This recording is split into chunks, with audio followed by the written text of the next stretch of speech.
warahmatullahi wabarakatuh. Alhamdulillah wa syukrulillah wassalatu wassalamu ala rasulillah wa ala alihi wa sahbihi ajmain. Bapak-bapak, ibu-ibu, saudara-saudari yang saya muliakan, alhamdulillah kita bersyukur kehadirat Allah Subhanahu wa taala. Kita telah melaksanakan salah satu kewajiban kita, ialah salat subuh secara berjamaah. Maka para jemaah sekalian, kita tidak bosan-bosannya selalu berdoa kepada Allah. Mudah-mudahan segala amal ibadah kita, terutama dalam bulan suci Ramadan ini, diterima oleh Allah Subhanahu wa taala, dan segala kekurangan dan kesalahan kita kiranya dimaafkan dan diampuni oleh Allah Subhanahu wa taala. Kita juga selalu berdoa dengan doa dari Nabi Muhammad sallallahu alaihi wasallam, ialah kita memohon mudah-mudahan hati kita ini teguh di dalam agama dan selalu diarahkan kepada kebaikan sampai selesai Ramadan, malahan sampai kita meninggal dunia para jemaah sekalian. Karena Nabi sallallahu alaihi wasallam mengatakan, innamal a'malu bil khawatimi. Sesungguhnya amal itu yang paling menentukan yang penghabisan para jemaah sekalian. Alhamdulillah, kalau saya melihat di jemaah Masjid Baitur Rahman ini dibandingkan di masjid-masjid yang lain, alhamdulillah kita masih syukur, masih banyak para jemaah sekalian. Maka saya itu para jemaah sekalian teringat, karena dulu saya tinggal di Parepare, kebetulan berdekatan dengan penjual emas, Palan Rolawang, yang membuat perhiasan, di mana di depan rumah itu dan di depan tokonya ini ada selokan para jemaah sekalian. Maka biasa ada orang datang, kemudian turun di selokan itu, lalu dia ambil pasirnya, dia sekop pasirnya, lalu dimasukkan di satu tempat, pangembong sana, baru diputar para jemaah sekalian. Dikeluarkan batunya, dikeluarkan pasirnya, diputar lagi, dikeluarkan lagi.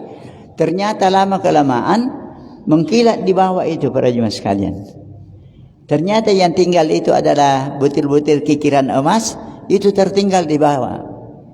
Maka bisa dinilai kita semua insyaAllah para jemaah sekalian sama dengan emas itu yang masih tertinggal. Berarti insyaAllah para jemaah sekalian kita ini nilainya seperti emas insyaAllah. Dan para jemaah sekalian, ada ulama mengatakan, kalau kita itu mau tahu apa yang disebut keramat, kan biasanya orang itu mau keramat, mau melihat orang yang keramat. Menurut ulama itu keramat yang paling hebat dan paling besar ialah kalau orang bisa istiqamah, teguh pendiriannya dalam beragama para jemaah sekalian. Orang yang teguh pendiriannya dalam beragama itulah keramat yang paling besar. Maka salah satu pujian Allah dan janji Allah kepada orang yang istiqamah, Allah mengatakan sebagaimana mereka itu berpayah-payah, bersusah-susah, sabar dan menahan diri dalam kebaikan, maka nanti mereka akan diberikan kesenangan. Di saat mereka akan meninggal dunia, di saat nyawa dan tubuh ini yang sudah sekian puluhan tahun bersatu lalu akan dipisahkan, ini bukan satu hal yang ringan para jemaah sekalian. Di saat kita sebentar sendirian dalam kubur, ini bukan satu hal yang ringan para jemaah sekalian. Tetapi Allah mengatakan, terutama kepada orang yang istiqamah, Allah Subhanahu wa taala berfirman, A'udzubillahi minasyaitonirrajim, innal ladzina qalu rabbuna Allah. Sesungguhnya orang-orang yang mengatakan Tuhan kami Allah, tsumma istaqamu, kemudian istiqamah, teguh pendiriannya, teguh keyakinannya, teguh sabar dalam beribadah. Bagaimana balasannya ini?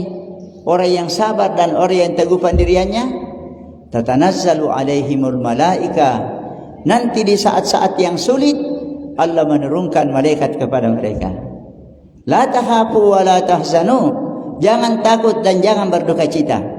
Mau meninggal dunia, tidak usah takut. Mau meninggalkan keluarga, tidak usah takut. Mau masuk dalam kuburan, tidak usah takut. Allah tahafu wa la tahzanu. Jangan takut dan jangan berduka cita. Wa absiru bil jannati allati kuntum tu'adun. Bergembiralah dengan surga yang sudah dijanjikan kepada kamu. Nahnu awliya'ukum fil hayati dunya wa fil akhirah. Kamilah para malaikat yang menjadi penolong kamu di dunia ini. Jadi sebenarnya kita itu bisa bertahan beribadah karena malaikat ada, Pak, mendorong kita dalam hati. Kerjakan kebaikan, ada surga balasannya, ini pahalanya. Maka kita melakukan kebaikan. Tetapi malaikat juga akan menjadi penolong kita di saat nyawa akan berpisah dengan tubuh, para jemaah sekalian. Malaikat menjadi penolong kita di saat kita sendirian dalam kubur. Maka inilah para jemaah sekalian, mari kita berusaha sesuai dengan sabda Nabi sallallahu alaihi wasallam tadi, innamal a'malu bil khawatimi. Amal yang paling menentukan itu yang penghabisan. Para jemaah sekalian, alhamdulillah kita ini ibaratnya sudah memasuki satu madrasah pendidikan, di mana tujuan dari pendidikan ini Allah mengatakan la'allakum tattaqun, supaya kamu itu bertakwa. Jadi puasa ini dengan segala rangkaian ibadah di dalamnya tujuannya supaya kita bertakwa. Karena takwa ini luar biasa para jemaah sekalian.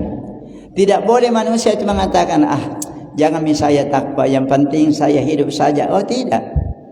Tidak bisa para jemaah sekalian. Kita itu harus bertakwa. Karena kalau tidak bertakwa tidak masuk surga para jemaah sekalian. Nah, kita mau masuk surga.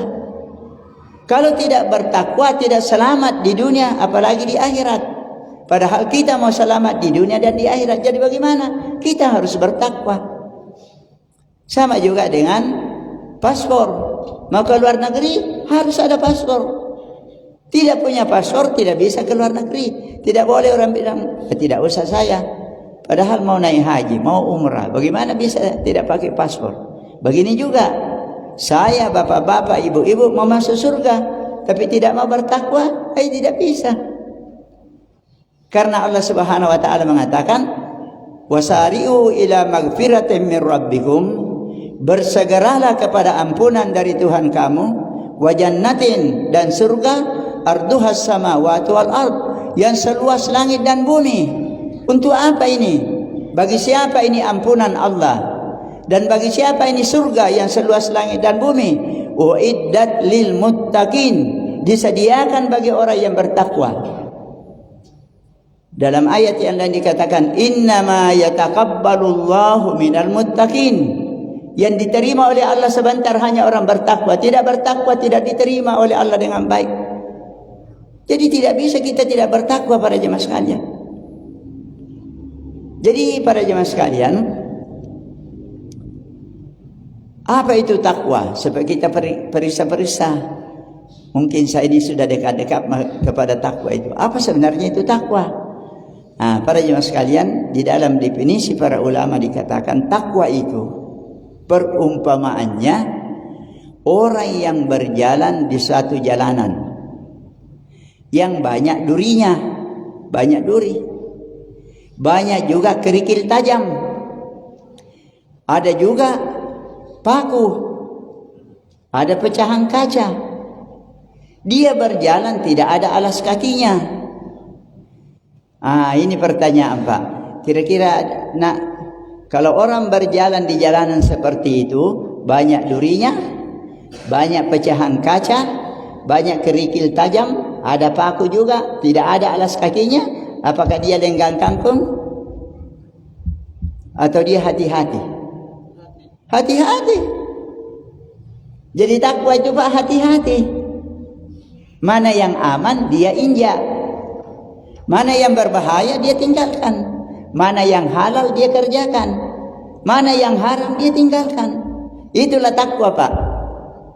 Jadi kalau dalam hati kita ini manini, nih orang Bugis mengatakan manini. Saya tidak tahu kalau bahasa Makassar itu Pak. Apa itu bahasa Makassarnya manini? Ini Pak, apa ini bahasa Makassarnya Pak? Manini. Pak Ridwan, apa bahasa Makassarnya manini? Hati-hati.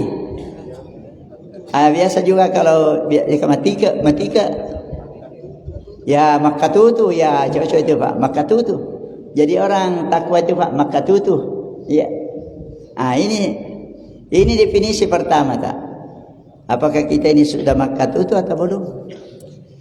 Ujumi, umpamanya kita buka WA, tiba-tiba muncul gambar wanita yang baik, masya Allah. Apakah kita begini terus? Atau kita matikan atau kita alihkan? Di situ diuji. Kalau melihat terus, belum masih perlu puasa lagi. Tapi kalau sudah, astagfirullah. Ini sudah ini Pak. Ini sudah takwa. Yang kedua definisi takwa para jemaah sekalian, ayyuzkarallahu fala yunsa. Allah itu seharusnya selalu diingat, jangan dilupa Allah. Iya.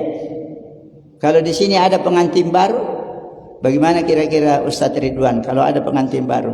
Karena Ustadz Ridwan ini ahlinya menikahkan Pak. Iya, asal ada orang menikah, kasih Ustadz Ridwan. Kira-kira bagaimana kalau ada pengantin baru? Istrinya cantik, masya Allah. Apa kira-kira ini suami selalu ingat istrinya atau tidak? Selalu ingat istrinya, bukan main, masya Allah. Ada bidadari di rumahnya. Selalu ingat para jemaah sekalian. Padahal baru pengantin baru. Anak juga selalu ingat orang tuanya. Kenapa? Masya Allah. Orang tua sudah mendidik saya, memelihara saya, bersusah payah. Maka anak itu selalu ingat orang tuanya para jemaah sekalian. Orang tua selalu ingat anaknya Pak. Inilah anakku nanti kalau saya sudah tua, ini kasihan nanti yang saya. Tidak mungkin sama pemeliharaan anak dengan yang bukan anak Pak. Itu tidak mungkin. Maka orang tua selalu ingat anaknya. Jadi kalau begitu kita itu ingat sesuatu karena jasanya. Cinta sesuatu karena jasanya. Sekarang mana lebih besar jasanya orang tua, anak dan istri dan suami daripada Allah?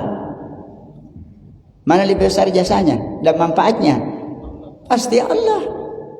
Maka sebagaimana kita itu tidak suka lupa istri tak, suami tak, malahan ada suami Pak, itu di dompetnya. Istri tersayang di sini Pak, baru nak buka dompetnya langsung istrinya dilihat. Itu karena cintanya. Istri juga ada begitu Pak. Langsung fotonya suaminya di sini. Asal nak buka, langsung suami. Kenapa? Itu tanda cinta. Alhamdulillah bagus deh.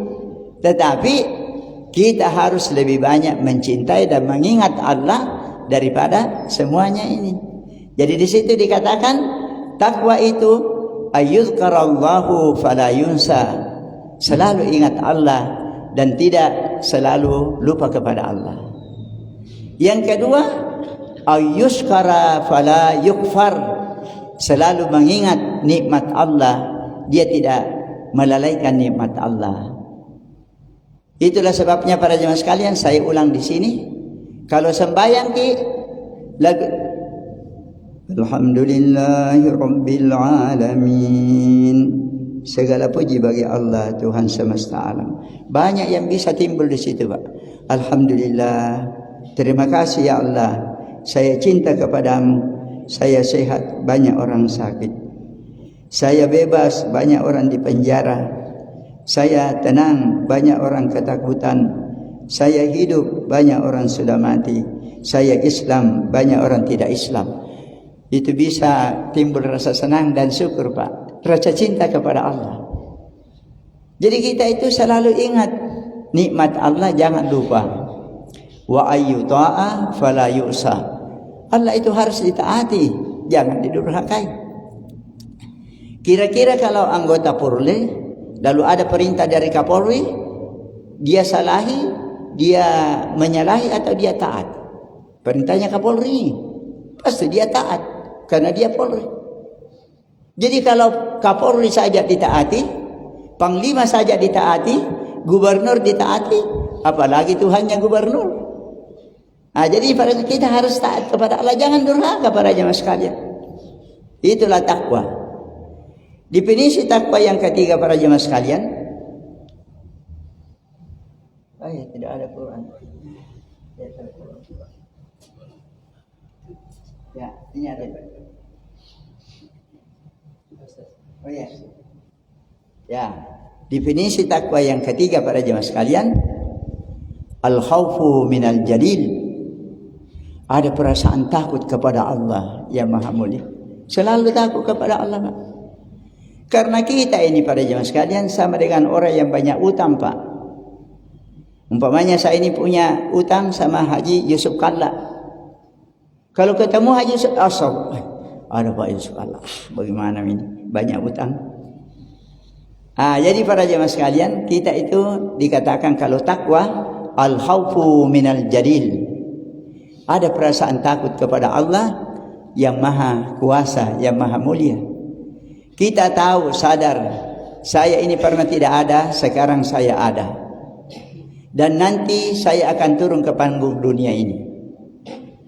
Almarhum, yaitu Ustadz kita yang kita cintai, Ustadz Rudi Leman, sementara di sini Pak, pada Ramadan yang lalu kalau tidak salah, memberikan ceramah duhur, tiba-tiba dia dipanggil oleh Allah, Pak. Ini boleh dikatakan kematian yang apa ini Pak? Igolai. Inilah kematian yang insya Allah husnul khatimah. Nacapuri deceng. Sementara dalam kebaikan boleh dikatakan jihad, ya dipanggil oleh Allah Subhanahu wa taala. Jadi para jemaah sekalian, kita itu tahu kita akan mati sebagaimana almarhum sudah meninggal dunia. Dan kita tahu tidak mungkin saya ada kalau tidak ada tujuannya. Mimbar ada yang buat meskipun kita tidak lihat. Mimbar ini pasti dibuat ada tujuannya. Kalau mimbar saja ada yang membuatnya dan ada tujuannya, apalagi saya, apalagi bapak-bapak, ibu-ibu, saudara-saudara. Pasti ada yang menciptakan kita dan ada tujuannya. Allah mengatakan, "Wa ma khalaqtul jinna wal insa illa liya'budun." Ada tujuannya, ialah beribadah. Kita merasa kita punya ibadah ini belum bagus, maka kita takut kepada Allah. Yang kedua pada jemaah sekalian, wal amalu bit tanzil, mengerjakan ini. Tidak ada gunanya kita katakan takut kepada Allah tapi tidak perhatikan Quran. Salah, Pak. Karena inilah petunjuk kalau kita mau takut kepada Allah. Dzalikal kitabu la raiba fihi hudal lil muttaqin, menjadi petunjuk bagi orang yang bertakwa. Wal qanaatu bil qalil, dia merasa puas dengan yang sedikit dari Allah Subhanahu wa taala. Dia berusaha cari rezeki, banyak atau sedikit dia terima. Ya, dia alhamdulillah tentunya sebagai manusia ingin dia sempurna tubuhnya, tapi kalau ada kekurangan, mungkin dia agak pendek, dia terima para jemaah sekalian. Dia tidak kecewa. Atau dia melihat di cermin, ini dulu Pak saya baca di surat kabar, ada orang wanita bunuh diri para jemaah sekalian. Gara-garanya itu cuma sedikit, ada jerawatnya. Dia sudah usahakan supaya sembuh, tidak sembuh-sembuh. Maka dia kecewa melihat mukanya di cermin, sekali bunuh diri. Karena gara-gara jerawat para jemaah sekalian. Tidak salah itu Pak. Biar kita jerawat, kalau kita sudah usahakan sembuh tidak sembuh, terserah kepada Allah. Kita sakit, berapa tahun sakit terus, tidak apa-apa. Jangan bunuh diri para jemaah sekalian. Karena bunuh diri itu putus asa. Allah mengatakan wala tayasu min rahillah, jangan putus asa dari rahmat Allah. Innahu la yayasu min rahillah illal qaumul kafirun, yang putus asa dari rahmat Allah orang kafir itu menurut Allah para jemaah sekalian. Jadi kita itu menerima apa adanya dari Allah Subhanahu wa taala. Para jemaah sekalian, ini apa namanya? Ini mengenai putus asa. Ada buku saya baca para jemaah sekalian, bahwa tidak boleh sama sekali kita itu putus asa. Coba lihat contohnya Nabi Ayub. Berapa lama dia sakit Pak? Sudah Nabi 1 tahun belum sembuh, 2 tahun, 3 tahun, 4 tahun belum sembuh, tapi berdoa terus. 7 tahun, 8 tahun, 9 tahun, 10 tahun belum sembuh, berdoa terus. Wa ayyuba idna darabbahu anni masaniyad durru wa anta arhamur rahimin. Ya Allah, saya ini sudah sakit, tapi saya yakin Engkau lah yang maha penyayang di antara yang menyayangi. Akhirnya 18 tahun, ada yang mengatakan 16 tahun baru diterima doanya para jemaah sekalian. Dia disembuhkan oleh Allah, digantikan kembali keluarganya yang meninggal dunia, dan hartanya yang banyak hilang digantikan kembali. Termasuk juga para jemaah sekalian Nabi Zakaria. Dalam Quran surat Al-Anbiya ayat 89 dikatakan wa Zakaria idnada rabbahu, tatkala dia berdoa kepada Tuhannya, Rabbi la tadarni fardan, Tuhanku jangan kau biarkan saya sendirian hidup di dunia ini, tidak ada keturunan. Saya ini nabi, menyampaikan nasihat kepada manusia. Kalau saya mati, siapa yang menyampaikan nasihat ini ya Allah? Janganlah saya dibiarkan sendirian. Yarisuni wa yarisu min ali Yaqub, supaya keturunan ini sebentar mewarisi saya dan mewarisi keluarganya Yakub yang banyak nabi. Maka para jemaah sekalian, Allah mengatakan inna nubasyiruka bigulamin ismuhu Yahya lam naj'al lahu min qablu samia. Tiba-tiba sudah tua, sudah puluhan tahun berdoa, sudah lato-lato berdoa, baru dia mendengarkan jawabannya. Wahai Zakaria, kami menggembirakan kamu di seorang anak yang belum pernah diberi nama dengan nama yang seperti ini sebelumnya, Yahya.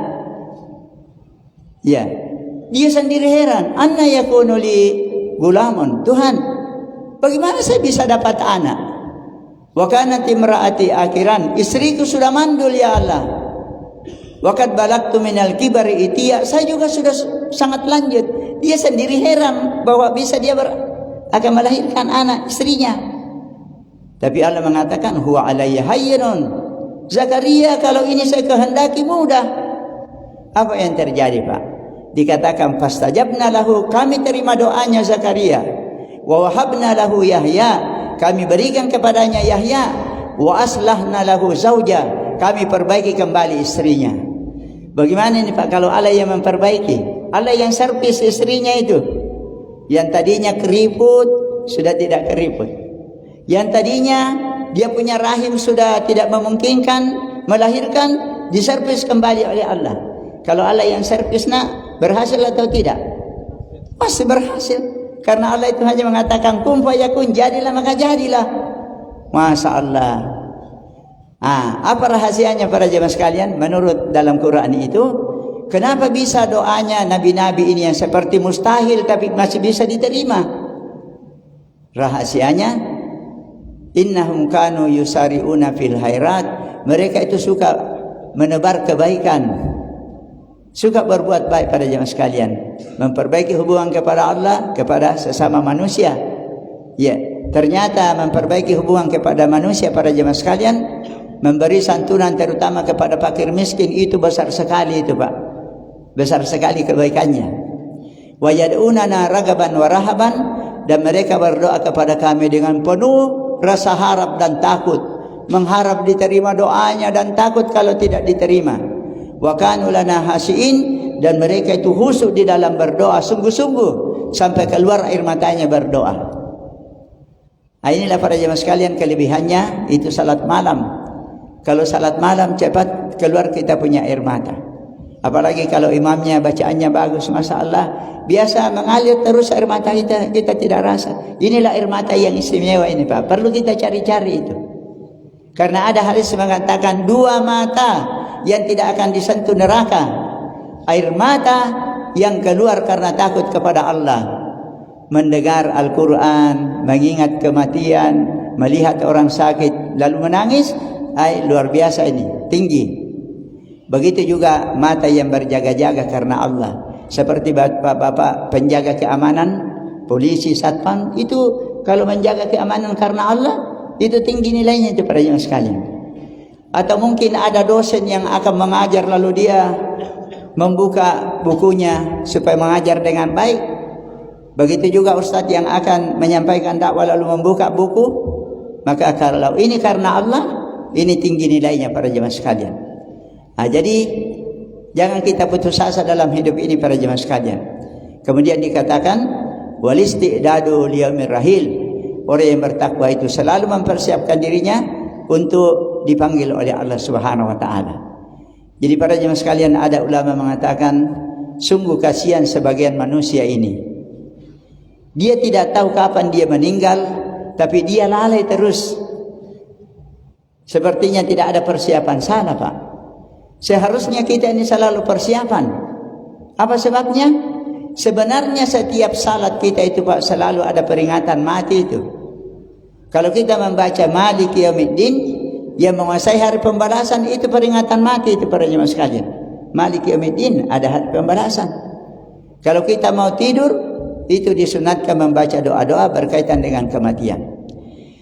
Yang terakhir sekali para jemaah sekalian, ini minta maaf karena terakhir Tommy tidak ada ceramah sesudah ini untuk giliran saya.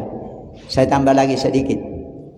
Jadi rupanya kalau saya mau bertakwa, bapak-bapak, ibu-ibu, saudara-saudari mau bertakwa, tidak ada jalan lain, Pak, mesti ini.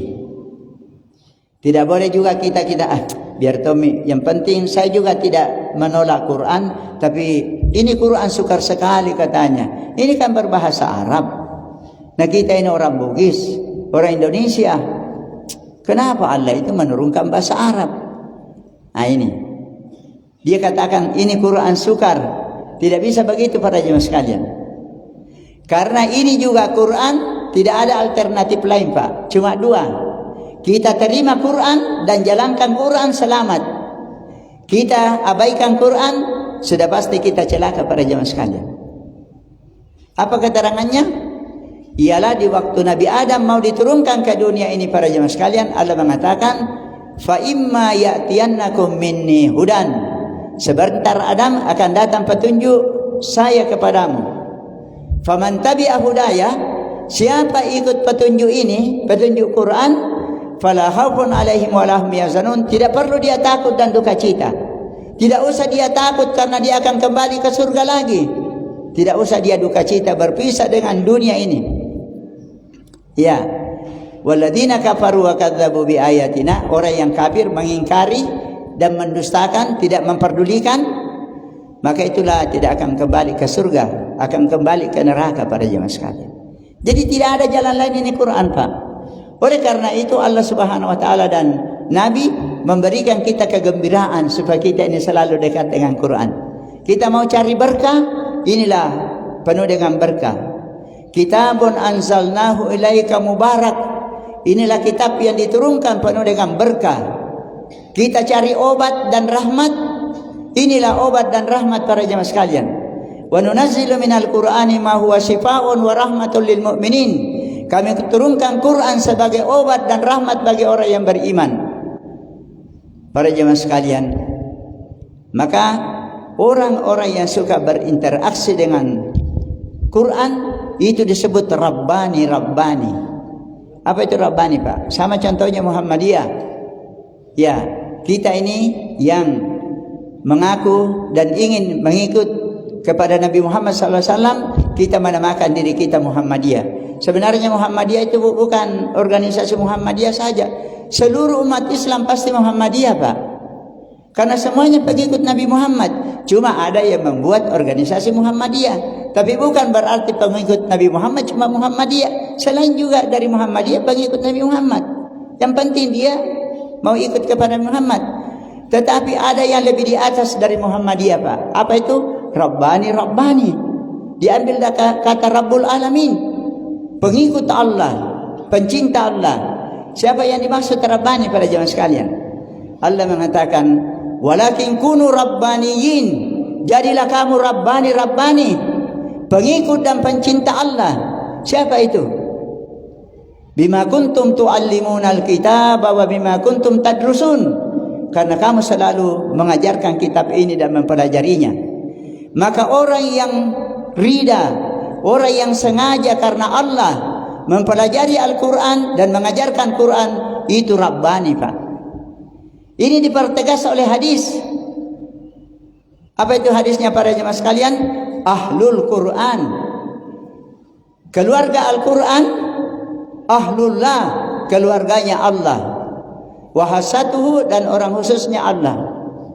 Jadi kalau kita ini selalu dekat dengan Quran, cinta kepada Quran, kita baca, kita pelajari artinya, kita ikuti petunjuknya, maka kita ini keluarga Al-Quran dan kita menjadi keluarganya Allah Subhanahu wa taala.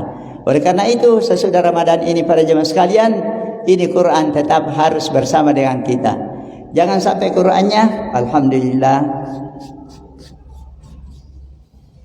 Ya, insyaallah Ramadan berikut kita ketemu lagi. Salah ini para jemaah sekalian. Masa Ramadan berikut? Hari berikut kita langsung ketemu.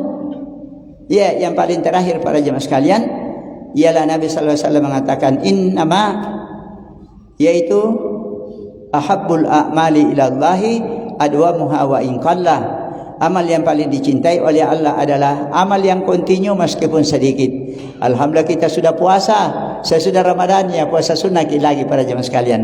Ada puasa 6 hari Syawal, ada Senin dan Kamis, ada puasa hari putih, ada salat sunat, ada tahajud, ada witir, salat jamaah tidak boleh ditinggalkan Pak. Karena kalau kita tinggalkan salat jamaah rusak iman tak para jemaah sekalian. Apa dalilnya? Innama ya'muru masajidallah man amana billah. Yang memakmurkan masjid Allah orang beriman. Kalau tidak memakmurkan masjid Allah, rusak imannya Pak.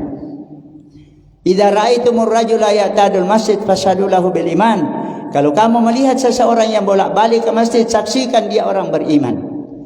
Mudah-mudahan para jemaah sekalian, amal ibadah yang kita laksanakan ini diterima oleh Allah Subhanahu wa taala dan juga menjadi tolak bala. Negara kita sekarang ini yang banyak masalahnya, banyak utangnya, pengaruh komunis semakin kuat para jemaah sekalian, dan tidak tertutup kemungkinan negara kita seperti negara lain yang dikuasai Cina nanti, itu tidak tertutup. Yang bisa menolong kita Pak cuma Allah. Mari kita niatkan ibadah yang kita lakukan ini tolak bala. Ya Allah, jagalah negara kami, jagalah pemimpin kami Islam dan umat Islam di negara ini. Jangan sampai mengalami hal-hal yang yaitu mengkhawatirkan. Demikianlah, semoga bermanfaat. Subhanakallahumma rabbana bihamdika asyhadu an la ilaha illa anta astaghfiruka wa atubu ilaik. Hadanallahu majma'in. Wassalamualaikum warahmatullahi wabarakatuh.